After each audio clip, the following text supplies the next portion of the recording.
Hi friends, TNEB Assistant Engineer எக்ஸாமோட cracking strategy தான் நம்ம இப்போ இந்த வீடியோவில் பார்க்க போகிறோம். ஸோ TNEB எக்ஸாமோட ஜாப் நோட்டிஃபிகேஷன் பார்த்திங்கன்னா நமக்கு லாஸ்ட் இயரே வந்து ரிலீஸ் ஆகிடுச்சு. டியூ டு கொரோனா விஷயனால நமக்கு வந்து எக்ஸாம்ஸ் கண்டக்ட் பண்ணாமல் இருந்தாங்க. இப்போ வந்து எக்ஸாமோட டேட் வந்து நமக்கு அப்டேட் பண்ணியிருக்காங்க. எப்போ எக்ஸாம் அப்படின்னு பார்த்தீங்கன்னா April 24th and 25th and May 1st and 2nd வந்து எக்ஸாம் கண்டக்ட் பண்ண போகிறோம் அப்படின்னு சொல்லியிருக்காங்க. ஸோ இன்னும் பார்த்திங்கன்னா நமக்கு 2 month தான் டைம் இருக்குது. ஸோ இந்த 2 monthக்குள்ளே வந்து நம்ம எப்படி வந்து இந்த TNEB AE எக்ஸாமை அப்ரோச் பண்ணலாம், ஸோ எப்படி அப்ரோச் பண்ணால் எனக்கு வந்து கான்ஃபிடன்ஸ் கிடைக்கும், கண்டிப்பாக வந்து எக்ஸாம் கிளியர் பண்ண முடியும் அப்படிங்கிற ஒரு கான்ஃபிடன்ஸ் கிடைக்கும், எந்த மாதிரி அப்ரோச் பண்ணால் நான் வந்து ஈஸியாக கிளியர் பண்ண முடியும், இது எல்லாத்தையும் வந்து நம்ம இந்த வீடியோவில் பார்க்க போகிறோம். ஸோ அதுக்கு முன்னாடி நாங்கள் வந்து சிவில் அண்ட் மெக்கானிக்கல் ரிலேட்டடான ஆல் டெக்னிக்கல் எக்ஸாம்ஸ்க்கு கோச்சிங் வந்து ப்ரொவைட் பண்ணிருக்கோம், both online and offline coaching. So அந்த கிளாஸஸில் வந்து நீங்கள் ஜாயின் பண்ணணும் அப்படின்னு வில்லிங் இருந்துச்சுன்னா நான் வாட்ஸ்அப் நம்பர் வந்து டிஸ்கிரிப்ஷன் வந்து கொடுக்குறேன். ஸோ அந்த நம்பருக்கு வந்து வாட்ஸ்அப் பண்ணுங்கள். இன்ஸ்டியூட் அட்ரஸ் கூட அங்கே இருக்கும், நீங்கள் அங்கே போய் செக் பண்ணிக்கோங்க, சரிங்களா? ஸோ இப்போ வந்து இதோட கிராக்கிங் ஸ்ட்ராட்டஜி பார்க்கலாம். ஸோ கிராக்கிங் ஸ்ட்ராட்டஜி பார்க்கறதுக்கு முன்னாடி நீங்கள் TNEB AEயோட சிலபஸை ஃபஸ்ட்டு டவுன்லோட் பண்ணி வச்சுக்கோங்க. ஒரு பேப்பரில் ஃபஸ்ட்டு நீங்கள் பிரிண்டட் எடுத்து வச்சாலும் சரி, இல்லை நீங்கள் வந்து வேறு ஃபோனில் டவுன்லோட் பண்ணி வச்சிருந்தாலும் சரி, வேறு ஃபோனில் ஃபோட்டோ எடுத்து வச்சிருந்தாலும் சரி, ஏதோ ஒன்று நீங்கள் வந்து என்ன பண்ணுறீங்க அப்படின்னா சிலபஸை ஃபஸ்ட்டு எடுத்து வச்சுக்கோங்க. ஸோ அதுக்கப்புறம் தான் வந்து நம்ம சிலபஸ்லேருந்து ஒவ்வொரு பாயிண்ட்டும் ஒவ்வொரு டாப்பிக்கும் வந்து நம்ம எப்படி படிக்க போகிறோம், எங்கே படிக்க போகிறோம் அப்படிங்கிறதெல்லாம் சொல்ல போகிறோம். ஸோ அதனால் வந்து நீங்கள் எடுத்து வச்சுட்டு அதுக்கப்புறம் இதை கண்டினியூ பண்ணுங்கள், சரி? எல்லா சிலபஸ் எடுத்து வச்சுருக்கீங்களா? ஸோ இப்போ ஸ்டார்ட் பண்ணலாம். ஸோ எந்த ஒரு எக்ஸாமும் கிளியர் பண்ணுறதுக்கு முன்னாடி அதில் நான் எவ்வளோ மார்க் எடுக்கணும், டோட்டலாக எவ்வளோ மார்க்ஸ் இருக்குது, அதில் நான் எவ்வளோ மார்க் எடுக்கணும், ஸோ எந்தெந்த போர்ஷன்லேருந்து எவ்வளோ மார்க்ஸ் எடுத்தேன் அப்படின்னா எனக்கு கிளியர் பண்ண ஈஸியாக இருக்கும். ஸோ எந்தெந்த போர்ஷனும் அதிகமாக டார்கெட் பண்ணணும். ஸோ எந்தெந்த போர்ஷன் நான் கிளியர் எழுதினேன் அப்படின்னா எனக்கு ஈஸியாக அந்த டைம் மேனேஜ்மெண்ட்குள்ளே முடியும். ஸோ இது எல்லாமே வந்து நம்ம பார்க்கணும் ஒரு எக்ஸாம் கிளியர் பண்ணுறதுக்கு முன்னாடி, சரிங்களா? ஸோ இப்போ வந்து பார்த்தீங்கன்னா நமக்கு டோட்டலாக வந்து பார்த்தீங்கன்னா 100 கொஷின்ஸ் இருக்குது. நம்ம வந்து என்ன பண்ண போகிறோம், 100 மார்க்ஸ்க்கு 100 கொஷின் எடுக்கிறோம். ஸோ ஒவ்வொரு கொஷின் வந்து ஒவ்வொரு மார்க்ஸ், நெகட்டிவ் மார்க்ஸ் அப்படின்னு சொல்லிட்டு அது எல்லாருமே தெரியும். ஸோ வித்தின் 120 minutes எழுதணும், சரிங்களா? ஸோ 120 minutes தான் வந்து 100 கொஷின் எழுத போகிறோம். 100 மார்க்ஸ் வரப்போகுது அப்படின்னா நான் ஒவ்வொரு கொஷினுக்கும் வந்து நான் 1 minute எடுத்துனா கூட 100 கொஷின்ஸ்க்கு 100 minute போகும்போது ஸோ பேலன்ஸ் வந்து எனக்கு இப்போ 20 minutes நான் என்ன பண்ண போகிறேன் அப்படின்னா ஃபுல்லாக எல்லாமே ரிவிஷன் பண்ண போகிறேன். நான் ஏதாவது தப்பு பண்ணியிருக்கேன் அப்படின்னு சொல்லி பார்க்க போகிறேன். ஏதாவது கொஷின்ஸ் வந்து நான் எழுதாம விட்டுருந்தேன். ஸோ இது எல்லாத்தையும் நான் ரிவைஸ் பண்ணிட்டு ஸோ இந்த 20 minutes வந்து டோட்டலாக வந்து முடிக்க போகிறோம், சரிங்களா? ஸோ இப்போ வந்து நமக்கு என்னன்னா ஒரு கொஷினுக்கும் 1 minute இருக்குது. ஸோ இது அப்படியே இருக்கட்டும். ஸோ இப்போ வந்து எவ்வளோ மார்க்ஸ் எடுக்கணும் அப்படிங்கிறத நம்ம பார்க்கலாம். So engineering mathematics 20 marks, basics engineering and science வந்து 20 மார்க்ஸ், டெக்னிக்கல் வந்து 60 மார்க்ஸ், இது எல்லாமே தெரியும். ஸோ இது வந்து மேக்ஸிமம் தான். ஸோ இதில் வந்து நம்மளால எவ்வளோ ஸ்கோர் பண்ண முடியும் அப்படிங்கிறத பார்க்கலாம்.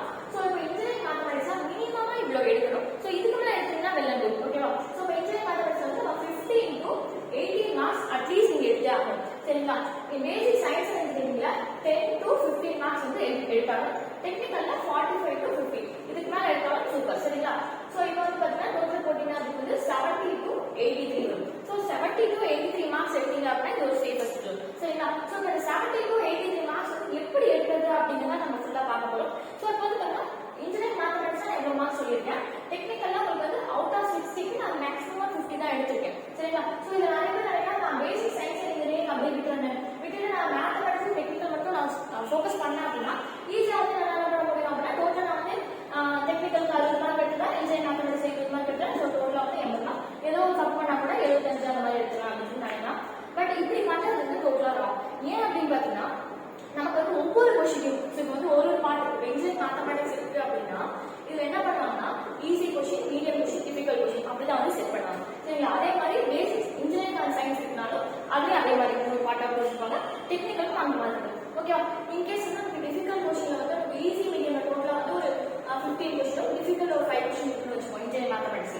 அதே மாதிரி பேசிக் இன்ஜினியரிங் அண்ட் சயின்ஸ் வந்து பார்த்தீங்கன்னா ஒரு அதே மாதிரி 15 கொஸ்டின் ஈஸி மீடியம்ல, டிஃபிகல்ட் வந்து ஒரு 5 கொஸ்டின் வச்சுக்கோம். டெக்னிக்கல்ல வந்து பார்த்தீங்கன்னா டோட்டல் 60 கொஸ்டின், ஒரு 50 கொஸ்டின் வந்து ஈஸி மீடியம்ல வந்து ஒரு 10 கொஸ்டின் வந்து நமக்கு வந்து டிஃபிகல்ட் வந்து வச்சுக்கோம். ஸோ இப்போ வந்து என்ன பண்ணுவீங்க, நீங்க வந்து பேசிக் சயின்ஸ் இன்ஜினியரிங் படிக்கல. ஸோ அப்போ என்ன பண்ணுவீங்க, இந்த டிஃபிகல்ட் கொஸ்டின் படிக்கணும் அப்படின்னா நீங்க வீட்டில் வந்து அதுக்கேற்ற மாதிரி ப்ரிப்பேர் பண்ணிருக்கணும், ஓகேங்களா? டிஃபிகல்ட் கொஸ்டின் நிறைய சால்வ் பண்ணி பார்த்துக்கணும். அதே டைம் நீங்க வந்து டிஃபிகல்ட் கொஸ்டின் சால்வ் பண்றதுக்கு ஒரு ஈஸி கொஸ்டின் சால்வ் பண்ணி 1 மார்க் சீக்கிரம் எடுக்க முடியும், ஓகேங்களா? இதே வந்து ஒரு டிஃபிகல்ட் கொஸ்டின் அதே ஒரு கொஸ்டின் சால்வ் பண்ணுறது 1 மார்க் கொஸ்டின் சால்வ் பண்ணி மேக்ஸிமம் வந்து ஒரு 5 minutes கூட ஆகலாம். அது கொஸ்டின் வந்து அது கொஸ்டினை பொறுத்து, சரிங்களா? ஸோ அப்போ ஒரு டிஃபிகல்ட் கொஸ்டின் சால்வ் பண்ணுறதுக்கு ஒரு 5 நிமிஷம் எடுத்துக்கிறீங்க, மேபி ஆன்சர் வரலாம் வராமல் போகலாம். ஸோ அப்படி இருக்கப்போ ஒரு டைம் மேனேஜ்மெண்ட் வந்து நீங்கள் ஃபாலோ பண்ண முடியாது. ஒரு கொஸ்டினுக்கு 1 minute அப்படிங்கிறது உங்களால் கண்டிப்பாக ஃபாலோ பண்ண முடியாது. ஸோ அப்போ என்ன பண்ணணும் அப்படின்னா நான் எல்லாத்துக்கும் படிக்கிறேன், இது 3மே நான் படிக்கிறேன், 3மே வர என்ன பண்ண போறேன், டிஃபிகல்ட்டை விட்டுட்டு ஈஸியாக அந்த டைமுக்குள்ள நான் மேக்ஸிமம் ஸ்கோர் பண்ணணும். அதுதான் நம்ம இருக்க டைம்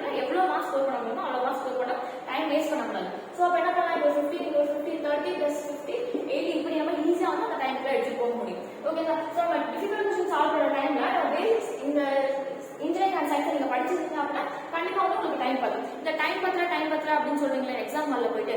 ஸோ அது எதனால அப்படின்றது வீட்டில் அதுக்கான ப்ராசஸ் வந்து நீங்கள் கரெக்டாக பண்ணியிருக்க மாட்டீங்க. ஓகே, ஸோ நீங்கள் வீட்டில் வந்து நீங்கள் எல்லாமே படிச்சுட்டு போயிருக்கீங்கன்னா கண்டிப்பாக எக்ஸாம் ஹாலில் வந்து எப்படி எந்த கொஸ்டின் அட்டன் பண்ணால் ஈஸியாக மார்க் எடுக்கணும், எந்த கொஸ்டின்லாம் டைம் ஆகும் அப்படிங்கிறது உங்களுக்கு தெரிஞ்சிருக்கும். ஓகேங்களா, நீங்கள் வீட்டில் படிக்கும் போது ஒரு போர்ஷன் ஃபுல்லாக ஒமிட் பண்ணிட்டு போறீங்க அப்படிங்கும் போது உங்களுக்கு வந்து சான்சஸ் கம்மியாயிடுது. இப்போ இருக்கிற கொஸ்டின் தான் நீங்கள் அட்டன் பண்ணியாலும் ஒரு சுச்சுவேஷன் வந்தது. அந்த சுச்சுவேஷன் நீங்கள் அட்டன் பண்ணும்போது மேபி அந்த கொஸ்டின் வந்து என்ன ஆகலாம், ரொம்ப டைம் எடுத்துக்கலாம். Okay, so time management follow பண்ணணும். மினிமம் டைம்ல மேக்ஸிமம் ஸ்கோர் பண்ணணும் அப்படின்னா நீங்க மேக்ஸிமம் இருக்கிற போர்ஷன்ஸை வந்து கவர் பண்ணிட்டு போகணும். ஓகேங்களா, இதுதான் வழி, வேற வழியே கிடையாது. ஸோ இப்போ வந்து இந்த மூணுமே படிச்சா ஆகணும் அப்படிங்கிறது தெரிஞ்சிருச்சு. சரிங்களா, ஸோ இந்த மூணுலையும் எந்தெந்த மாதிரி நான் வந்து படிச்சா ஈஸியாக மீடியம் மார்க்ஸ்லாம் நான் ஸ்கோர் பண்ணி எடுத்துடலாம் அப்படிங்கிறத பார்க்கலாம். சரிங்களா, ஸோ இந்த மார்க் படிச்ச பார்த்தீங்கன்னா நம்ம டிட்டர்மினன்ஸ், மேட்ரிக்ஸ் இந்த மாதிரி பார்த்தா ஒரு 7 டாபிக் இருக்குப்பா. சரிங்களா, ஸோ பார்த்தா உங்களுக்கு வந்து சிலபஸ் வந்து ஒரு பக்கத்தில் கொடுத்துருப்பாங்க, ஒரு டாபிக் இருக்கா அப்படின்னு சொல்லி பயந்து போனேன். ஸோ இது எல்லாமே வந்து பார்த்தீங்கன்னா சின்ன சின்னதான் நம்ம +2 மேக்ஸ்ல படிச்ச சிலபஸ் கூட நமக்கு இது வந்துருக்கு. ஸோ டிட்டர்மினன்ஸ், மேட்ரிக்ஸ் எல்லாம் பார்த்தீங்கன்னா நம்ம +2ல ஃபர்ஸ்ட் சப்ஜெக்டாவே படிச்சிருக்கோம். சரிங்களா, இது வந்து கேல்குலஸும் ஃபர்ஸ்ட் சப்ஜெக்ட், செகண்ட் 5th சப்ஜெக்டா இருக்கும். கேல்குலஸ் வந்து 5th இருக்கும். டிஃபரன்ஷியல் ஈக்குவேஷன் 8th சப்ஜெக்டா இருக்கும். இந்த வெக்டர் கால்குலஸ் நம்ம ஸ்கூல்ல இல்ல. சரிங்களா, அடுத்து அதே மாதிரி பார்த்தீங்கன்னா அப்ளைட் ப்ராபபிலிட்டி கொஞ்சம் டாபிக் வந்து வந்துடும். ஸோ இது எல்லாமே இப்போ டிட்டர்மினன்ஸ் அண்ட் மேட்ரிக்ஸ் எடுத்தோம்னா ஃபுல்லாவே இந்த ஃபர்ஸ்ட் நம்ம 12th சப்ஜெக்ட்ல வரும் அப்படின்னு சொல்லலாம். இதை வந்து பார்த்தீங்கன்னா இப்போ வந்து நீங்க சிலபஸ் எடுத்துக்கோங்க. அதுல வந்து பார்த்தீங்கன்னா solving system of equation, rank of the matrix, இந்த 2 டாபிக்கும் உங்களுக்கு வந்து ஸ்கூல் புக்லேயே இருக்கு. சரிங்களா, நீங்க வந்து எதுக்கு நான் உங்களுக்கு ஸ்கூல் புக் நான் ஃபர்ஸ்ட் சொல்றேன்னா இன்ஜினியரிங் மேத்தமெட்டிக்ஸோட நீங்க ஸ்கூல் மேத்தமெட்டிக்ஸை நல்லா படிச்சிருப்பீங்க அப்படின்னு ஒரு பிலீஃப்ல சொல்றேன். ஸோ அப்போ நீங்க வந்து நீங்க ஸ்கூல் மேக்ஸை பார்த்துட்டு இதை பார்த்தீங்க அப்படின்னா உங்களுக்கு இன்னும் கொஞ்சம் ஈஸியா இருக்கும். சரிங்களா, ஸோ அப்போ என்ன பண்ணலாம் அப்படின்னா solving system of equation, rank of matrix நீங்க ஸ்கூல் புக்ல பார்த்துட்டு பேலன்ஸ் இருக்க ஏகன் வேல்யூஸ், ஏகன் வெக்டர்ஸ், அப்புறம் quadratic form to canonical form இதெல்லாம் வந்து நீங்க வந்து உங்களோட இன்ஜினியரிங் மேத்தமெட்டிக்ஸ், நம்ம இன்ஜினியரிங் மேத்தமெட்டிக்ஸ் எப்போ படிச்சிருப்போம், நம்மளோட ஃபர்ஸ்ட் அண்ட் செகண்ட் இயர்ல வந்து படிச்சிருப்போம். சரிங்களா, ஸோ அதான் M1, M2, M3, M4 சொல்லிட்டு 4 பேப்பர் இருக்கும். ஸோ அந்த 4 பேப்பர்ல ஏதோ ஒன்று தான் வந்து நமக்கு இதெல்லாம் இருக்க போகுது. ஸோ இது வந்து மேக்ஸிமம் M1ல இருக்குன்னு நினைக்கிறேன். ஸோ செக் பண்ணிக்கோங்க. சரிங்களா, அடுத்து கேல்குலஸ் பார்த்தீங்க அப்படின்னா அதோட கேல்குலஸோட சிலபஸ் பார்த்தீங்கன்னா 4 இதுதான் கொடுத்துருக்காங்க. பார்ஷியல் டெரிவேட்டிவ், ஜெக்கோபியன், டெய்லர் எக்ஸ்பென்ஷன், அப்புறமேட்டு மேக்ஸிமம் மினிமம். ஸோ இந்த 4 வந்து நமக்கு எதில் இருக்கு அப்படின்னா நம்ம ஸ்கூல் புக்ல இருக்கு, 12th புக்ல இருக்கு. சரிங்களா, ஸோ நீங்க அதை போய் பார்த்துக்கோங்க. அதே மாதிரி வேற டிஃபரன்ஷியல் ஈக்குவேஷன்ல ODE அண்ட் PDE இது 2 தான் கொடுத்துருக்காங்க. PDE கம்பேர் பண்ணும்போது ODE நமக்கு ஈஸி தான். சரிங்களா, ஸோ அப்போ வந்து ODE ஒரு 8 மெத்தட் தான் இருக்கும். 8 மெத்தட் நீங்க சால்வ் பண்ணி பார்த்தீங்கன்னா போதும். PDE வந்து கொஞ்சம் நிறைய இருக்கும். ஓகேங்களா, அதை பார்க்க டைம் பாருங்க. இல்லை அப்படின்னா நமக்கு வந்து மேபி டைம் இல்லை அப்படிங்கிறப்ப. சரிங்களா, மேக்ஸிமம் வந்து இதை படிச்சிங்க அப்படின்னா சூப்பர். சரி, நெக்ஸ்ட் வந்து வெக்டர் கால்குலஸ் வந்து ஸ்கூல்ல கிடையாது. நீங்க வந்து நம்ம இன்ஜினியரிங் மேத்தமெட்டிக்ஸ்ல தான் நீங்க படிக்கணும். சரிங்களா, அடுத்து வந்து complex variables and complex integration, இது வந்து இன்ஜினியரிங் மேத்தமெட்டிக்ஸ் தான் படிக்கணும். அது ட்ரான்ஸ்ஃபார்ம் பார்த்தீங்கன்னா நீங்க Laplace transform, Z transform, T's transform இந்த மாதிரிலாம் இருக்கு. ஸோ இது வந்து நம்ம இன்ஜினியரிங் மேத்தமெட்டிக்ஸ் புக்ல படிச்சோம். அடுத்து நியூமரிக்கல் மெத்தட் பார்த்தீங்கன்னா உங்களுக்கு வந்து M4ல இருக்கும்னு நினைக்கிறேன். லாப்லேஸ் M4ல இருக்கும். ஸோ அது உங்களுக்கு ஈஸியாக தான் இருக்கும், படிச்சுக்கோங்க. அப்ளைடு ப்ராபபிலிட்டியில பார்த்தீங்கன்னா probability and random variable, standard, discrete and continuous distribution. So இதெல்லாம் வந்து பார்த்தீங்க அப்படின்னா நம்ம வந்து எங்க இருக்கு, நம்ம ஸ்கூல் புக்ல இருக்கு. நீங்க அதில் பார்த்துட்டு பேலன்ஸ் அந்த மொமெண்ட்ஸ்ல இருந்து ஸ்டார்ட் பண்றது எல்லாமே வந்து நீங்க அப்ளைடு ப்ராபபிலிட்டி, அதாவது நம்மளோட இன்ஜினியரிங் புக்ஸ் நீங்க வந்து படிச்சுக்கலாம். ஸோ நான் இந்த மாதிரி வந்து புக்ல பாதி எதில் பார்க்கலாம், ஒரு டைம் நல்லா படிச்சுட்டு இருக்க முடியாது அப்படின்னு நினைச்சீங்கன்னா நீங்க BS கிரேவல் அப்படின்னு சொல்லிட்டு ஒரு புக் இருக்கு. ஓகேங்களா, ஸோ அந்த புக் வந்து நீங்க PDF டவுன்லோட் பண்ணாலும் சரி, வாங்கினாலும் சரி. ஸோ இந்த புக்ல வந்து பார்த்தீங்கன்னா நம்ம சிலபஸை வச்சு சிலபஸ் ஏற்ற மாதிரி இருக்கு. அந்த புக்ல எல்லாமே கொடுத்துருக்காங்க. ஸோ அதுக்கேற்ற மாதிரி நீங்க போய் பார்த்துக்கோங்க. நான் அந்த புக்கு சொன்னேன், ஸோ அந்த book 12th book. So 12th புக்ல இருக்கலாம் கூட பார்த்துட்டு மிச்சம் இருக்க அந்த இன்ஜினியரிங் டாபிக் கூட நீங்க BS கிரேவல்ல போய் பார்க்கலாம். நீங்க M1, M2, M3, M4 book வாங்குறதுலாம் நீங்க BS கிரேவல்ல இன்ஜினியரிங் மேத்தமெட்டிக்ஸ் பார்த்துட்டு நீங்க 12th புக்ல இருக்க டாபிக்ஸ் வந்து 12th புக்லயே பார்த்துக்கலாம். இல்ல அப்படின்னா டோட்டலாக வந்து நீங்க இந்த புக்ல பார்த்துக்கலாம். ஓகேங்களா, நான் எதுக்கு 12th புக் சொன்னேன்னா உங்களுக்கு கொஞ்சம் கம்பேர் பண்ணி படிக்க ஈஸியா இருக்கும், பேசிக்ல இருந்து கொடுத்துருப்பாங்க அப்படிங்கிறனால சொல்றேன். அதே மாதிரி இந்த இன்ஜினியரிங் மேத்தமெட்டிக்ஸ் பார்த்தீங்கன்னா ஃபுல்லா ப்ராப்ளம்ஸ்லாம் உங்களுக்கு கேட்க போறது கிடையாது. கேட் எக்ஸாம் மாதிரி ஃபுல்லா ப்ராப்ளம்ஸ் உங்களுக்கு கேட்க போறது கிடையாது. இது என்ன கேட்கறாங்கன்னா கான்செப்ட் வைஸ் உங்களுக்கு நிறைய கேட்கறாங்க. சரிங்களா, ஸோ வந்து பார்த்தீங்கன்னா டோட்டலா 20 கொஸ்டின் இருந்தா அது 10 கொஸ்டின் வந்து கான்செப்ட்ல தான் கேட்கறாங்க, 10 கொஸ்டின் வந்து ப்ராப்ளம்ல கேட்கறாங்க.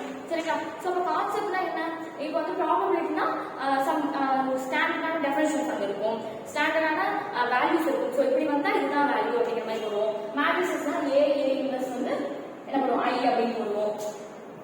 டிட்டர்மினன்ஸ் மேட்ரிக்ஸ்லாம் வந்து நம்ம இந்த மாதிரி போடுவோம். அதே மாதிரி A டிரான்ஸ்போஸ் அதுக்கெல்லாம் வந்து நமக்கு வேல்யூஸ் இருக்கும். ஸோ அதெல்லாம் வந்து பார்த்தீங்கன்னா இந்த மாதிரிலாம் படிச்சுக்கோங்க. இதுதான் வந்து கான்செப்ட். சரிங்களா, ஸோ கான்செப்ட்டுக்கு ஈக்குவலான இம்பார்ட்டன்ஸ் இருந்தால் ப்ராப்ளம் மட்டும் பார்த்துட்டு போவாங்க. ஏன்னா இது வந்து பாதிக்கு பாதி வந்து கான்செப்ட் கேட்குறாங்க சரிங்களா. ஸோ அதனால வந்து இந்த ப்ராப்ளம் ஈக்குவல் கொடுக்குற இம்பார்ட்டன்ஸ் வந்து இதுக்கும் கொடுக்குறோம். ஸோ இப்படி தான் வந்து இன்ஜினியரிங் மேத்தமெட்டிக்ஸ் படிக்கணும் சரிங்களா. நெக்ஸ்ட் வந்து நம்ம என்ன பண்ண போகிறோம், பேசிக் இன்ஜினியரிங் அண்ட் சயின்ஸ். ஸோ இதில் வந்து நான் இன்ஜினியரிங் மேத்தமெட்டிக்ஸ் 15 to 18 சொன்னேன் இல்லைங்களா. ஸோ இது மேக்ஸிமம் எல்லாமே படிச்சுருங்க. அந்த டைம்ல போய் இவ்வளோ எதுவும் போட முடியல அப்படின்னா உங்களுக்கு 2-3 மார்க்ஸ் வந்து போகிறதுக்கு சான்ஸ் இருக்கு. முடிஞ்சது எல்லாம் படிச்சுங்க. இது என்ன ஈஸி சப்ஜெக்ட்ஸ்னு பார்த்தீங்கன்னா டிட்டர்மினன்ட்ஸ் அண்ட் மேட்ரிக்ஸை ஃபர்ஸ்ட் படிப்பேன் சரிங்களா. அடுத்து வந்து பார்த்தீங்கன்னா கால்குலஸ் அண்ட் டிஃபரன்ஷியல் ஈக்குவேஷன் கூட ஈஸி தான் ஓகேங்களா. நீங்கள் டுவெல்த்து பார்த்தீங்கன்னா உங்களுக்கு ரொம்ப ஈஸியாக தான் இருக்கும். ஸோ அது பார்த்துக்கோங்க. உங்களுக்கு இந்த காம்ப்ளெக்ஸ் ஏரியாஸ் தான் கொஞ்சம் கஷ்டமாக இருக்கும்னு நினைக்கிறேன் சரிங்களா. நீங்கள் வந்து applied probability and numerical method so இதெல்லாமே நீங்கள் வந்து பார்த்துட்டு நெக்ஸ்ட் வந்து என்ன பண்ணுறீங்க அப்படின்னா வெக்டர் கால்குலஸ் இதெல்லாம் வந்து நீங்கள் பாருங்க. இந்த வெக்டர் கால்குலஸோட ஈஸியான சப்ஜெக்ட் தான். ஸோ இதில் வந்து அதிகமான வெயிட்டேஜ் வந்து எது கொடுத்துருக்காங்க நான் சொல்கிறேன். ப்ரீவியஸ் கொஸ்டின் அனலைஸ் பண்ணதில்ல உங்களுக்கு மேட்ரிக்ஸ் வந்து 8 and 5 இதெல்லாம் வந்து எடுத்து உங்களுக்கு ஒரு 3 மார்க்ஸ் கேட்டிருக்காங்க. அடுத்து கேல்குலஸ் பார்த்தீங்கன்னா லிமிட் வர மாதிரி ஒரு சம் அது வந்து ஒரு 1 மார்க் கேட்டிருக்காங்க. வெக்டர் கால்குலஸ் வந்து ஒரு 1 மார்க் கேட்டிருக்காங்க. டிரான்ஸ்ஃபார்ம் பார்த்தீங்கன்னா 4 மார்க் கேட்டிருக்காங்க சரிங்களா. அடுத்து நியூமெரிக்கல் மெத்தட்ல 5 மார்க், அப்ளைட் ப்ராபபிலிட்டில 5 மார்க். ஸோ இப்போ எதுக்கு அதிகமான இம்பார்ட்டன்ஸ் கொடுக்குறாங்க, determinants and matrices, numerical methods, applied probability அப்புறம் டிரான்ஸ்ஃபார்ம். ஸோ இதனால வந்து கன்ஃபார்மாக படிச்சுக்கோங்க. வெக்டர் கால்குலஸ் படிக்க ரொம்ப ஈஸி தான். கொஸ்டின் வந்து கம்மியாக தான் கேட்பாங்க. ஒரு மார்க் இல்லை 2 மார்க் தான் கேட்பாங்க சரிங்களா. ஸோ இப்போ நெக்ஸ்ட் வந்து பேசிக் இன்ஜினியரிங் சயின்ஸ் சொல்லலாமா. ஸோ இதில் வந்து பார்த்தீங்கன்னா நமக்கு applied mechanics, mechanical engineering, physics, material science, civil engineering, electrical engineering, computer science. So இப்போ 8 இருக்க மாதிரி இருக்கீங்களா. ஸோ இதில் வந்து நீங்கள் வந்து மெக்கானிக்கல் சொல்லணும் அப்படின்னா உங்களுக்கு அப்ளைட் மெக்கானிக்ஸ் அப்படிங்கிறது இன்ஜினியரிங் மெக்கானிக்ஸ் ஓகே. ஸோ அப்போ இது வந்து நீங்கள் ஆல்ரெடி படிச்சிருக்கீங்க. மெக்கானிக்கல் இன்ஜினியரிங் உங்கள் சப்ஜெக்ட் அதாவது தெர்மோடைனமிக்ஸ் நீங்கள் படிச்சிருக்கீங்க ஓகேவா. அடுத்து பார்த்தீங்கன்னா பிசிக்ஸ் நீங்கள் வந்து சிவில் இன்ஜினியரிங் சொல்லணும் அப்படின்னா உங்களுக்கு சிவில் வந்து இங்கே வந்துருச்சு. இது வந்து சிவில் இன்ஜினியரிங் என்ன வருதுன்னா ஃப்ளூயிட் மெக்கானிக்ஸ் வருது சரியா. ஸோ ஃப்ளூயிட் மெக்கானிக்ஸ் வருது. அதே மாதிரி applied mechanics, engineering mechanics, civil engineering ஸ்டூடெண்ட்ஸ்க்கும் வரும். எலக்ட்ரிக்கல் இன்ஜினியரிங் ஸ்டூடெண்ட் அப்படின்னா உங்களுக்கு இது வந்து வந்துருக்கு சரிங்களா. ஸோ அப்போ வந்து கம்ப்யூட்டர் இன்ஜினியரிங் அப்படின்னா உங்களுக்கு வந்து கம்ப்யூட்டர்ஸ் பற்றி தெரியும். நெக்ஸ்ட் வந்து பிசிக்ஸ், கெமிஸ்ட்ரி, அடுத்து பார்த்தீங்கன்னா மெட்டீரியல் சயின்ஸ் இவ்வளோதான் இருக்கு சரிங்களா. ஸோ இப்போ வந்து பாருங்க இதில் வந்து அப்ளைட் மெக்கானிக்ஸ் அப்படிங்கிறது இன்ஜினியரிங் மெக்கானிக்ஸா. ஸோ இது வந்து கோட்டீஸ்வரன் அப்படின்னு சொல்லிட்டு நமக்கு ஒரு புக் இருக்கும். நம்ம இதெல்லாம் ஃபாலோ பண்ணிக்கணும் காலேஜில். ஸோ அந்த புக்கில் இருக்க எல்லாமே பார்த்துக்கோங்க. இதுல வந்து நமக்கு ப்ராப்ளம்ஸ் கேட்கலாம் சான்சஸ் இருக்கு. ஸோ அதனால எல்லாமே சால்வ் பண்ணி பார்த்துட்டு போனோம் அப்படின்னா நமக்கு வந்து ஈஸியாக இருக்கும் சரிங்களா. ஸோ அதனால அப்ளைட் மெக்கானிக்ஸ் வந்து எப்படி கேட்கணும்னா நமக்கு ஃபோர்ஸ் வந்து ரிசால்வ் பண்ணுறது, இப்படி ஏதாவது ஃபோர்ஸ் கொடுத்துருவாங்க. ஃபோர்ஸ் கொடுத்து அது வந்து வெர்டிகலா ஹரிசாண்டலா ரிசால்வ் பண்ணிருக்காங்க. லாமிஸ் தியரம் அதெல்லாம் அதிகமாக கேட்பாங்க சரிங்களா. ஃபோர்ஸ்னா என்ன, மொமெண்ட் ஆஃப் இனர்ஷியா கேட்பாங்க. ஸோ இதெல்லாம் வந்து அடிக்கடி கேட்கக்கூடிய டாபிக். இதெல்லாம் பேசிக்கான ஓகேங்களா. ஸோ இது வந்து அப்ளைட் மெக்கானிக்ஸ் படிச்சுக்கோங்க. இது நீங்க வந்து வேற ட்ரிபிள் ஸ்டூடெண்ட், ஈஸி ஸ்டூடெண்டா இருந்தீங்கன்னா நீங்க வந்து பேசிக் சிவில் அண்ட் மெக்கானிக்கல் அப்படின்னு சொல்லிட்டு ஒரு சப்ஜெக்ட் படிச்சிருக்கீங்க. அதில் இருக்கிற கண்டெக்ட்லாம் பார்த்துக்கோங்க சரிங்களா. மெக்கானிக்கல் இன்ஜினியரிங் தெர்மோடைனமிக்ஸ் வந்து பிகே நாட் அப்படின்னு சொல்லி ஒரு இருக்கும். ஸோ நீங்க அந்த புக் வந்து ஃபாலோ பண்ணிக்கோங்க. இந்த சிலபஸ்ல இருக்க போர்ஷன் மட்டும் படிச்சுக்கோங்க. நெக்ஸ்ட் வந்து பிசிக்ஸ் கெமிஸ்ட்ரி நம்ம லாஸ்டா பார்க்கலாம். அதுக்கு முன்னாடி வந்து சிவில் இன்ஜினியரிங் பார்த்தோம். சிவில் இன்ஜினியரிங் பார்த்தீங்கன்னா ஃப்ளூயிட் மெக்கானிக்ஸ். ஃப்ளூயிட் மெக்கானிக்ஸ் நம்ம டெக்னிக்கலுக்கு வரும். ஸோ டெக்னிக்கல் வரும்போது நீங்க அதோட கம்பேர் பண்ணி பார்த்துக்கோங்க. ஃப்ளூயிட் மெக்கானிக்ஸ் ரொம்ப அதிகமாக கேட்கல, கொஞ்சமாக தான் கேட்குறாங்க. ஸோ அதை மட்டும் நீங்க சிவில் இன்ஜினியரிங் பார்த்துக்கோங்க. அடுத்து எலக்ட்ரிக்கல் இன்ஜினியரிங் பார்த்தீங்கன்னா உங்களுக்கு நம்ம சிவில் அண்ட் மெக்கானிக்கல் ஸ்டூடெண்ட்ஸ்ல வந்து BEEE அப்படிங்கிற புக் வந்து படிச்சிருக்கீங்க. அந்த புக்கை வந்து நீங்க காலேஜ் என்ன ப்ரிஃபர் பண்ணாங்களோ நீங்க அந்த மாதிரி பண்ணலாம் சரிங்களா. அடுத்து கம்ப்யூட்டர்ஸ் வந்து கம்ப்யூட்டர் ப்ரோக்ராமிங் அப்படின்னு சொல்லிட்டு ஒரு புக் இருக்கும். ஸோ அந்த புக் வந்து நீங்க ஃபாலோ பண்ணிக்கோங்க. இப்போ நம்ம வந்து மெட்டீரியல் சயின்ஸ் அப்படிங்கிறது மோராலஸ் பிசிக்ஸோட டாபிக்ஸ் எல்லாமே வந்துடும். அதே மாதிரி பிசிக்ஸும் பிசிக்ஸோட டாபிக்ஸ் தான். அடுத்து கெமிஸ்ட்ரி. ஸோ இந்த பிசிக்ஸ் அண்ட் கெமிஸ்ட்ரிலாம் என்னன்னு பார்த்தீங்கன்னா இன்ஜினியரிங் பிசிக்ஸ், இன்ஜினியரிங் கெமிஸ்ட்ரி அப்படின்னு சொல்லிட்டு நம்ம ஃபர்ஸ்ட் இயர்ல படிச்சிருக்கோம். பிசிக்ஸ் 1, பிசிக்ஸ் 2, கெமிஸ்ட்ரி 1, கெமிஸ்ட்ரி 2 அப்படின்னு சொல்லிட்டு நம்ம ஃபர்ஸ்ட் இயர்ல படிச்சிருக்கோம் ஓகேங்களா. ஸோ இந்த பிசிக்ஸ்ல பார்த்தீங்கன்னா உங்களுக்கு வந்து லாட்டிசஸ் அப்படிங்கிற ஒரு டாபிக் வந்து கிறிஸ்டல் பிசிக்ஸ் அப்படிங்கிற டாபிக்ல வந்து இருக்கு. அதே மாதிரி பிளான்ஸ் தியரி இது வந்து பார்த்தீங்கன்னா இந்த பிசிக்ஸ் வந்து பார்த்தீங்கன்னா செமஸ்டர் 1 புக் எடுத்துக்கோங்க ஓகேங்களா. செமஸ்டர் 1 பிசிக்ஸ் 1 அது வந்து பார்த்தீங்கன்னா லாட்டிசஸ் அப்படிங்கிற டாபிக் இருக்கு. அடுத்து பிளான்ஸ் தியரி அப்படிங்கிற டாபிக் இருக்கு. அடுத்து வந்து sound, ultrasonic, flat detector. So இதெல்லாம் வந்து நமக்கு இருக்கு சரிங்களா. இதுல வந்து மேக்ஸிமம் வந்து போர்ஷன் வந்து கவர் ஆயிடுது சரிங்களா. செமஸ்டர் 1 எடுத்துக்கோங்க. நெக்ஸ்ட் வந்து பார்த்தீங்கன்னா அடுத்து வந்து மெட்டீரியல் சயின்ஸ். ஸோ இந்த மெட்டீரியல் சயின்ஸ் பார்த்தீங்க அப்படின்னா உங்களுக்கு வந்து இந்த conducting material, semiconductor, magnetic, super conducting materials, அப்புறமேட்டு டைஎலக்ட்ரிக் மெட்டீரியல். ஸோ இந்த மாதிரி வந்து மெட்டீரியல்ஸ்லாம் தான் கேட்குறாங்க. ஸோ அதெல்லாம் வந்து மெட்டீரியல்ஸ். இதெல்லாம் வந்து நம்ம பிசிக்ஸ்லேயே படிச்சிருக்கோம் சரிங்களா. ஸோ இது வந்து பார்த்தீங்கன்னா நமக்கு வந்து பிசிக்ஸ் 2 ரெகுலேஷன் 2017ஓட பிசிக்ஸ் 2 வந்து கேட்குறாங்க சரிங்களா. ஸோ அந்த புக்கில் வந்து இதோட சிலபஸ் எல்லாமே அதில் இருக்கு, நீங்கள் பார்த்துக்கோங்க. அடுத்து அதே மாதிரி கெமிஸ்ட்ரியில இன்ஜினியரிங் கெமிஸ்ட்ரி எடுத்துக்கோங்க. இன்ஜினியரிங் கெமிஸ்ட்ரியில ரெகுலேஷன் 2013ல கெமிஸ்ட்ரி 1 ஓகேங்களா. ஸோ இந்த கெமிஸ்ட்ரி 1ல பார்த்தீங்கன்னா ஸ்பெக்ட்ரோஸ்கோபி அப்படிங்கிற டாபிக் இருக்கு சரிங்களா, அது வந்து படிச்சுக்கோங்க. அதே மாதிரி ரெகுலேஷன் 2013 வந்து கெமிஸ்ட்ரி 2. ஸோ இதுல வந்து பார்த்தீங்கன்னா நமக்கு எலக்ட்ரோ கெமிஸ்ட்ரி இருக்கு, அடுத்து வந்து ஃபியூவல்ஸ் அண்ட் கம்பஷன் இருக்கு, அடுத்து வந்து ரெகுலேஷன் 2017ல நமக்கு கெமிஸ்ட்ரி 1ல வந்து பார்த்தீங்கன்னா அப்சார்ப்ஷன் இருக்கு. ஓகேங்க, இதெல்லாம் வந்து சிலபஸ் இருக்கு, இந்த சிலபஸ் பார்த்துட்டு பார்த்தீங்கன்னா உங்களுக்கு புரியும். சரிங்களா, ஸோ பார்த்தீங்கன்னா இப்போ பிசிக்ஸ் கெமிஸ்ட்ரி எல்லாமே, அப்புறம் மெட்டீரியல் சயின்ஸ், இது மூணு வந்து பார்த்தீங்கன்னா நம்மளோட engineering physics and engineering chemistry. சரிங்களா, ஸோ மித்தெல்லாம் வந்து பிஇஇ, அப்புறம் computer program, engineering mechanics, fluid mechanics, இதெல்லாம் வந்து வரப்போகுது. ஸோ இதில் வந்து 3 தடவை நம்ம எவ்வளோ ஸ்கோர் பண்ணணும், 10 to 15 மார்க்ஸ் ஸ்கோர் பண்ணணும். ஸோ அப்போ என்ன பண்ணலாம், ஏதோ ஒரு 2 சப்ஜெக்ட்டை ஒவ்வொருத்தவங்களுக்கு பார்த்தீங்கன்னா கம்ப்யூட்டர் படிக்க பிடிக்காது, ஒவ்வொருத்தவங்களுக்கு பார்த்தீங்கன்னா எலக்ட்ரிக்கல் படிக்க பிடிக்காது. ஸோ இது வந்து உங்களோட டிஃபரன்ஸ். சரிங்களா, ஸோ இப்போ வந்து 10 to 15 மார்க்ஸ் ஸ்கோர் பண்ணணும். உங்களால் முடியல, டைம் இல்லை அப்படிங்கிற சுச்சுவேஷனில் எதனா 2 சப்ஜெக்ட் வேணும் அப்படின்னா நீங்கள் வந்து ரிமூவ் பண்ணிக்கோங்க. பட் எல்லாமே படிக்கிறது சூப்பர். ஓகேங்களா, ஸோ எல்லாமே படிச்சுங்க, உங்களுக்கு டைம் இருந்தால் எல்லாமே படிச்சுங்க. இது எல்லாமே எப்படி படிக்கிறீங்க அப்படின்னா கான்செப்ட் மட்டும் படிங்க. ஓகேங்களா, ரொம்ப ஃபுல்லாக உட்காந்து நம்ம இன்ஜினியரிங் செமஸ்டர் ஒரு பேப்பருக்கு வந்து இன்ஜினியரிங் பிசிக்ஸ் வந்து எப்படி செமஸ்டர் படிப்போம் அந்த மாதிரி ஃபுல்லாக நீங்கள் படிக்கணும்னா கான்செப்ட் மட்டும் படிங்க போதும். சரிங்களா, ஸோ அதுக்கு மேலே வந்து நீங்கள் படிக்க தேவையில்லை. நெக்ஸ்ட் வந்து நம்ம டெக்னிக்கலுக்கு போகலாம். சரிங்களா, ஸோ இப்போ டெக்னிக்கல் நம்ம என்ன சொல்லலாம், 45 to 50 கொஸ்டின்ஸ் எழுதணும். இப்போ அட்டன் பண்ணால் நம்ம வந்து சேர்த்துக்கணும் அப்படின்னு சொன்னோம். ஸோ டெக்னிக்கல் ஃபர்ஸ்ட் நம்ம எப்படி படிக்கலாம், இப்போ வந்து நீங்கள் கிளாஸ் ரூம் கோச்சிங் ஏதாவது போயிருந்தீங்க அப்படின்னா உங்கள்கிட்ட கிளாஸ் நோட்ஸ் இருக்கும், இல்லை யூடியூப் பார்த்து ஆன்லைன் கிளாஸஸ் ஏதாவது பார்த்து நீங்கள் படிச்சிருந்தீங்கன்னா உங்களுக்கு நோட்ஸ் இருக்கும். ஸோ இது எதுவுமே எனக்கு கிடையாது. பட் நான் எக்ஸாம் ப்ரிப்பேர் பண்ணேன் செல்ஃப் ப்ரிப்பரேஷன் அப்படின்னீங்கன்னா நீங்கள் வந்து என்ன பண்ணீங்கன்னா ஏசியில் நேரிசி கொஷின் ஹேண்ட் ரைட்டன் நோட்ஸ் வந்து அவைலபிளாக இருக்குது நெட்டில். நீங்கள் வந்து போட்டு நீங்கள் என்ன பண்ணிக்கிறீங்க அப்படின்னா டவுன்லோட் பண்ணி வச்சுக்கோங்க. ஸோ அதுக்கு முன்னாடி என்ன பண்ணீங்கன்னா நீங்கள் எந்த பிரான்ச்சாக இருக்கீங்களோ, இப்போ நீங்கள் சிவில் ஆர் மெக்கானிக்கல் ட்ரிபிள் எந்த பிரான்ச்சாக இருந்தாலும் சரி, உங்கள் அந்த பேப்பரோட சிலபஸ் வெயிட்டேஜ் ஃபஸ்ட்டு தெரிஞ்சுக்கோங்க. சரிங்களா, ஸோ இப்போ வந்து ஒரு சப்ஜெக்ட் இப்போ சிவில் கட்டிங்கன்னா சாயில் மெக்கானிக்ஸ் எவ்வளோ கொஷின் இருக்கு, அடுத்து வந்து ஃப்ளூயிட் மெக்கானிக்ஸ் எவ்வளோ கொஷின் இருக்கு, அந்த மாதிரி நீங்கள் எடுத்து வச்சுக்கோங்க. உங்களோட மெக்கானிக்கல் மாதிரி எடுத்துக்கோங்க. ட்ரிபிள் எந்த பிரான்ச்சாக இருந்தாலும் சரி உங்களோட சிலபஸ் வெயிட்டேஜ் ஃபஸ்ட்டு அனலைஸ் பண்ணி எடுத்து வச்சுக்கோங்க. ப்ரீவியஸ் கொஷின் பேப்பர் பார்த்தாலே தெரியும்.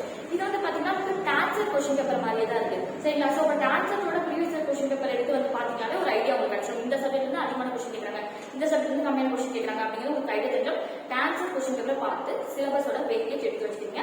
அப்பதான் உங்களுக்கு எந்த சிலபஸ் எந்த சப்ஜெக்டை ஃபர்ஸ்ட் உங்களுக்கு படிக்கலாம் அப்படிங்கிற ஐடியா கிடைக்கும். சரிங்களா, அடுத்து வந்து ஏஎஸ்ஆர் மெடிசன் மெட்டீரியல் வந்து நீங்கள் டவுன்லோட் பண்ணி வச்சாலும் சரி, பிரிண்ட் அவுட் போட்டு வச்சாலும் சரி. ஸோ இதில் வந்து பார்த்தீங்கன்னா ஒரு சப்ஜெக்ட் ஒரு 200 பக்கம் 300 பக்கம் அந்த மாதிரி கொடுத்துருப்பாங்க. நீங்கள் கான்சென்ட்ரேட்டாக படிச்சீங்க அப்படின்னா உங்களுக்கு வந்து ஈஸியாக இருக்கும் படிக்கிறதுக்கு. கான்சென்ட்ரேட் பண்ணி படிச்சுக்கோங்க. சரிங்களா, நெக்ஸ்ட் வந்து பார்த்தீங்கன்னா மெடிஸ் வந்து உங்களுக்கு ஹேண்ட் புக் ஒன்று இருக்கும். ஸோ அது வந்து ரிவிஷன் பண்ணுறதுக்கு அதில் வந்து நிறைய பாயிண்ட்ஸ்லாம் கொடுத்துருப்பாங்க. ஸோ அது கூட வாங்கிக்கோங்க. நெக்ஸ்ட் வந்து பார்த்தீங்கன்னா படிச்சு முடிச்சதுக்கு அப்புறம் அப்ஜெக்டிவ் ப்ராக்டிஸ் அப்படிங்கிறது நமக்கு கண்டிப்பாக தேவை. அப்ஜெக்டிவ் ப்ராக்டிஸ் எப்படி பண்ணலாம், அப்ஜெக்டிவ் ஒவ்வொரு டிபார்ட்மெண்ட்டுக்கும் அப்ஜெக்டிவ் ப்ராக்டிஸ் புக் அப்படின்னு சொல்லிட்டு இருக்கும். ஸோ அது வந்து ஒரு நல்ல ஆஃபர் புக்காக பார்த்து நீங்கள் வந்து வாங்கிக்கலாம். சரிங்களா, அது வந்து ஒரு 2-3 அப்ஜெக்டிவ் ப்ராக்டிஸ் வந்து நீங்கள் பண்ணலாம். ஸோ கான்செப்ட் படிக்கிறீங்க, அதுக்கப்புறம் அப்ஜெக்டிவ் ப்ராக்டிஸ் பார்க்குறீங்க. அப்ஜெக்டிவ் ப்ராக்டிஸ் பார்க்கும்போது வந்து பார்த்தீங்க அப்படின்னா அடுத்து வந்து அந்த உங்களுக்கு என்னென்ன டாபிக்ஸ் நீங்கள் படிக்கும்போது என்னென்ன டாபிக்ஸ் தெரியலையோ அதை நீங்கள் அந்த அப்ஜெக்டிவ் பார்க்கும்போது நீங்கள் நல்லா வந்து கற்றுக்கணும். ஒரு அப்ஜெக்டிவ் பார்க்குறது உங்களுக்கு புரியல அப்படின்னா நீங்கள் என்ன பண்ணணும், கான்செப்டே நீங்கள் வந்து தெளிவாக படிக்க ஆரம்பிக்கணும். ஸோ அப்போ அந்த கான்செப்ட் போயிட்டு நீங்கள் தெளிவாக படிச்சுட்டு அதுக்கப்புறம் நீங்கள் திருப்பி நீங்கள் அப்ஜெக்டிவ் சால்வ் பண்ண முடியும். ஒரு அப்ஜெக்டிவ் தெரியல அப்படின்னா திருப்பி அதை வந்து அப்படியே அடுத்து போயிடக்கூடாது. ஓகே, ஸோ அந்த அப்ஜெக்டிவ் வச்சு என்ன கான்செப்ட் வருது அப்படிங்கிறத பார்த்து நீங்கள் அடுத்து பாருங்க. சரிங்களா, அடுத்து பார்த்தீங்கன்னா டேக் சப்ஜெக்டிவ் டெஸ்ட். உங்களுக்கு வந்து சப்ஜெக்டிவ் டெஸ்ட் இருந்துச்சு அப்படின்னா எங்கேயாச்சும் கிடைச்சது அப்படின்னா நீங்கள் வந்து அதை அட்டன் பண்ணி பாருங்க.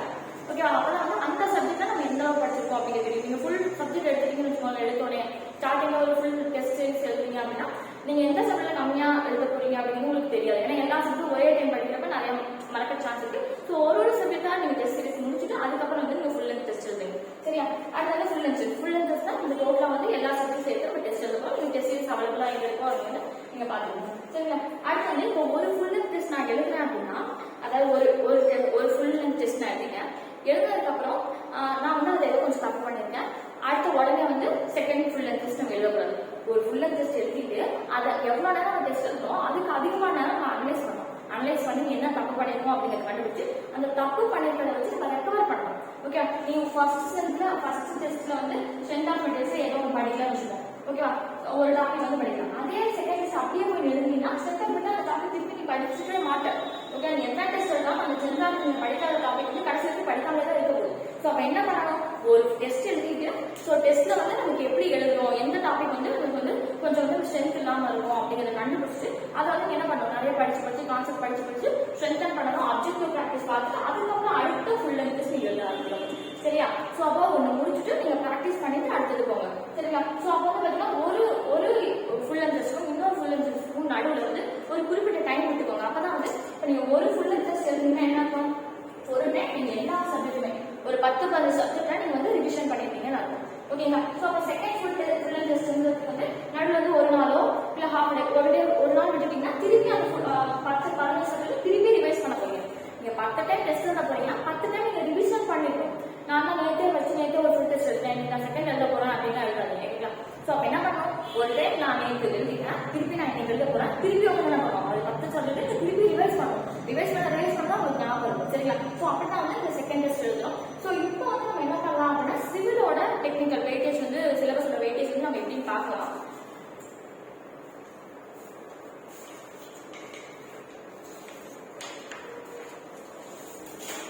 ஸோ சிவில்ஸ் பார்த்தீங்கன்னா வந்து ஸ்ட்ரக்சரலுக்கு வந்து நோட் பண்ணிக்கோங்க. சிவில் ஸ்டூடெண்ட்ஸ் வந்து ஸ்ட்ரக்சர் வந்து எவ்வளோ மார்க்ஸ் கொடுத்து கேட்குறாங்க அப்படின்னா இது வந்து ப்ரீவியஸ் கொஸ்டின் வந்து எடுத்துங்க ஒரு 8 மார்க்ஸ் கேட்குறாங்க. ஆர்சிஸ் வந்து பார்த்தீங்கன்னா 3 மார்க்ஸ் கேட்குறாங்க. எஸ்ஓஎம் வந்து 3 மார்க்ஸ் கேட்குறாங்க. அடுத்து ஸ்டீல் ஸ்டீலில் பார்த்தீங்க அப்படின்னா உங்களுக்கு 1 மார்க்ஸ் கேட்குறாங்க. பில்டிங் மெட்டீரியல்ஸ்ல 2 மார்க் கேட்குறாங்க. பில்டிங் மெட்டீரியல்ஸ்ல கான்ட்ராக்ட் டைப்னால மட்டுமே பில்டிங் மெட்டீரியல்ஸ் போல கான்ட்ராக்ட் வந்துடும். கான்ட்ராக்ட் பற்றி கேட்குறாங்க. அது வந்து ஒரு 3 மார்க்ஸ் கேட்குறாங்க. ரெண்டும் சேர்த்து ஒரு 5 மார்க் அப்படின்னு போட்டுருவாங்க. சரியா? அடுத்து சாயில் வந்து பார்த்தீங்கன்னா ஒரு 10 கொஸ்டின்ஸ் கேட்குறாங்க. 10 மார்க்ஸ் கேட்குறாங்க. அடுத்து டிரான்ஸ்போர்டேஷன்ல பார்த்தீங்கன்னா உங்களுக்கு வந்து ஹைவேல இருந்து ஒரு 7 மார்க், அதே மாதிரி ஹார்பர்ல இருந்து உங்களுக்கு வந்து 1 மார்க், ரயில்வேல இருந்து 2 மார்க், டோட்டல் வந்து பார்த்தீங்கன்னா 10 மார்க் வந்து டிரான்ஸ்போர்ட் வந்து கேட்குறாங்க. ஸோ சாயில் வந்து 10 மார்க் கேட்குறாங்க, டிரான்ஸ்போர்ட் 10 மார்க் கேட்குறாங்க. நோட் பண்ணுங்க. நெக்ஸ்ட் வந்து ஹைட்ராலிக்ஸ் அண்ட் இரிகேஷன். பார்த்தீங்கன்னா உங்களுக்கு வந்து ஒரு 5 மார்க்ஸ் கேட்குறாங்க. Hydraulics and irrigation. நெக்ஸ்ட் வந்து ஃப்ளூயிட் மெக்கானிக்ஸ். ஃப்ளூயிட் மெக்கானிக்ஸ்ல ஓப்பன் சேனல் ஃப்ளோ வந்து அதிகமாக கேட்குறாங்க. ஸோ ஃப்ளூயிட் மெக்கானிக்ஸ் பார்த்தீங்கன்னா டோட்டலாக ஒரு 7 கொஸ்டின் கேட்டாங்கன்னா அதில் 3 கொஸ்டின் வந்து பார்த்தீங்கன்னா ஓப்பன் சேனல் ஃப்ளோல இருந்து தான் வருது. சரிங்களா? பேலன்ஸ் 4 கொஸ்டின் தான் வந்து பேலன்ஸ் ப்ராப்பர்ட்டி ஸ்டாட்டிக்ஸ் அதெல்லாம் தான் வருது. சரிங்களா? அடுத்து வந்து டபிள்யூ. நீங்கள் டபிள்யூ என்விரான்மெண்டல் இன்ஜினியரிங் எடுத்தீங்கன்னா உங்களுக்கு வந்து மேக்ஸ் பொல்யூஷன், ஏர் பொல்யூஷன், ஸோ இந்த மாதிரி சாலிட் வேஸ்ட் மேனேஜ்மெண்ட், ஸோ இது தான் வந்து அதிகமான கொஸ்டின் கேட்டிருக்காங்க. ஸோ டபிள்யூ பார்த்தீங்கன்னா ஒரு 3 மார்க்ஸ். அடுத்து சர்வேல பார்த்தீங்க அப்படின்னா உங்களுக்கு ஒரு 5 மார்க் கேட்டிருக்காங்க. ஓகேவா? ஸோ இப்போ நம்ம வந்து சிவில் வந்து என்னென்னலாம் கான்சன்ட்ரேட் பண்ணணும் அப்படின்னா சாயில் வந்து நல்லா படிச்சுக்கோங்க. டிரான்ஸ்போர்ட் வந்து அதிகமாக கேட்குறாங்க. டிரான்ஸ்போர்ட் நல்லா படிச்சுக்கோங்க. நெக்ஸ்ட் பார்த்தீங்கன்னா ஸ்ட்ரக்சர் வந்து அதிகமான கொஸ்டின் கேட்குறாங்க. ஸ்ட்ரென்த் ஆஃப் மெட்டீரியல் ரெண்டும் உங்களுக்கு கம்பைன் பண்ணி தான் வரும். சரிங்களா? ஸ்ட்ரக்சர் நீங்கள் படிச்சுக்கோங்க. அடுத்து பார்த்தீங்கன்னா ஹைட்ராலிக் ஃப்ளூயிட் மெக்கானிக்ஸ் படிச்சுக்கோங்க. ஓகேங்களா? ஸோ இதெல்லாம் வந்து டாப் சிலபஸ் நீங்கள் வெயிட்டேஜ் பார்த்து அதுக்கேற்ற மாதிரி நீங்கள் வந்து படிச்சுட்டே போகும். சரிங்களா? ஸோ இதோட வந்து உங்களுக்கு கிராஃபிக் ஸ்ட்ராட்டஜி முடிஞ்சிச்சு.